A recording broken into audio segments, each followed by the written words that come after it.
Berger Chevrolet has been family owned and operated since 1925. We support our community because we are our community. For nearly 100 years, Berger Chevrolet has been dedicated to supporting small businesses, nonprofits, and charities in our community. Through our Berger Gives Back campaign, our employees have raised awareness, provided funding for programs that give back, and supported locally owned businesses. We are proud to partner with Fox 17 to sponsor We're Open West Michigan. Learn more at bergerchevy.com.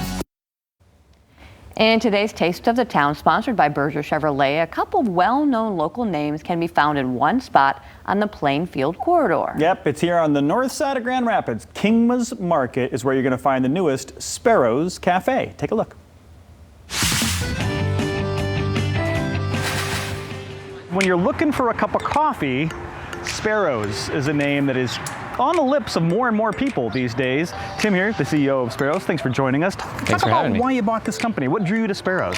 Well, it was just so integrated with the Wealthy Street community and had a lot of people that would come there and work there all day, a lot of writers, a lot of artists. So you were drawn to this local connection. And more about the origin of Sparrows. Local company? Yes. Okay. Yeah, founded by Lori Slager Wenzel back in 2008 on Wealthy Street. And then we got involved back in late 2018. And we kind of changed the scope of it a little bit in terms of wholesale. So we've got a lot of wholesale business now, as well as that cafe plus this new cafe at Kingma's. Absolutely. So let's talk about this new cafe. What are you serving up at Sparrows here? Well, we're serving a lot of specialty drinks that are a little bit more complicated to make, but then we have your originals too. So we've got drip coffee, cortados, lattes, cappuccinos. What we're also doing is we're partnering with local vendors like Rise Bakery, like Lively Up Kombucha. We're partnering with Atakun Chocolate, which is a bean-to-bar chocolate company locally here that helps us make our chocolate syrup for our mochas. We're really trying to execute at a high level, but also in an approachable way. We have coffees that are along the entire roast spectrum. So we're not just focused on like light roast coffees or medium roast. We have everything across the roast spectrum, but we're really trying to be inviting, but yet execute at a super high level. And obviously all local, really has a focus on local and getting that, farm to table for restaurants. I guess this would be bean to cup, when it comes to coffee. So talk a little bit about the people working here. I hear you have the youngest, was it called a Q-rater? What's it? Q-grader. Q-grader. That's right. What is that? That's right. So Q-grader is kind of like a coffee sommelier. So they take 18 tests, and some are sensory, some are on paper, and so you just go through this process and you get a certification, and I became one. And the youngest Q-grader is my daughter, actually. We did the process together, and we weren't going for her to be the youngest, but she happens to be the youngest. So she's working here over the summer as a barista. Okay, so Frankie. That's her name, and we're going to be talking with her in just a minute. Hopefully she can take us through a cupping. And then don't forget that lovely latte art that we love to see. Yeah. They do that here. And I do believe you have someone who's going to be showing us maybe something we can do at home? That's correct. That'd be Jack Miller, our head of coffee. Excellent. So let's go meet Jack and Frankie now.